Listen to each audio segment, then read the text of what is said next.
আমাদের একটা বাচ্চা হয় না বলে এই বুড়ো বয়সে আমাদের দেখার কেউ নেই। এই নে আপেলটা তোর বউকে খাইয়ে দিলে তোর বউ ইয়াং হয়ে যাবে, তাহলে তোদের বাচ্চা হবে।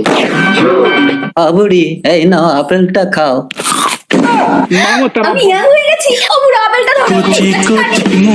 আরে ও দাদু, বাড়িতে বউটাকে কচি মেয়ে নিয়ে রাস্তায় অসভ্যতামি হচ্ছে। একদম উল্টো পাল্টা বলবে না, এটা আমার বউ। আমাকে পাগল মনে হয়? হ্যালো, এই বুড়োটা তোমার কি হয় গো? না, এই কচি বয়সে বুড়োকে স্বামী বলা যাবে না। আমার কেউ নেই বলে এই বুড়োটা রাস্তায় একা পেয়ে আমার গাল টিপছে। তবে রে বুড়ো, বুড়ো বয়সে চুলকানি। এই চলো, আজ থেকে আমি তোমার স্বামী। চলো হ্যান্ডসাম। ভুলে যেও না। সাধু বাবা তুমি কি আপেল দিয়েছো? আমার বউ তো চুরি হয়ে একটা ছড়াকে নিয়ে পালিয়ে গেল। তুইও ওই আপেলটাতে কামড় দিলে ইয়াং হয়ে যাবি। আমিও ইয়াং হয়ে যাব। হ্যাঁ সাধু বাবা, আমি তো সত্যিই ইয়াং হয়ে গেছি। আর এক কামড় দিয়ে দেখি। একই সাধু বাবা, আমি তো বাচ্চা হয়ে গেলাম, মনে হয় আর এক কামড় দিলে বড় হয়ে যাবো, দেখি। বললাম একবারের বেশি।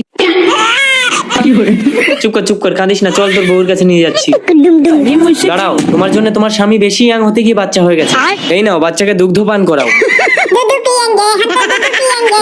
তুমি যে বাচ্চাটাকে নিয়ে নিলে, লোকে জিজ্ঞাসা করলে কি বলবে? বিয়ের আগে মা হয়েছে? এই তুমি চুপ করে তো বাচ্চাটাকে ফেলে দেবো নাকি?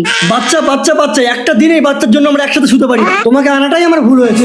হয় তুমি বাচ্চা নিয়ে থাকো, না হলে আমাকে নিয়ে থাকো। হ্যাঁ যাও, আমি বাচ্চা নিয়ে থাকবো। তাহলে তুমি বাচ্চা নিয়ে থাকো, আমি চলে যাচ্ছি। কাঁদে না শোনা, না না না না। 20 বছর পর যাও, বেরিয়ে যাও।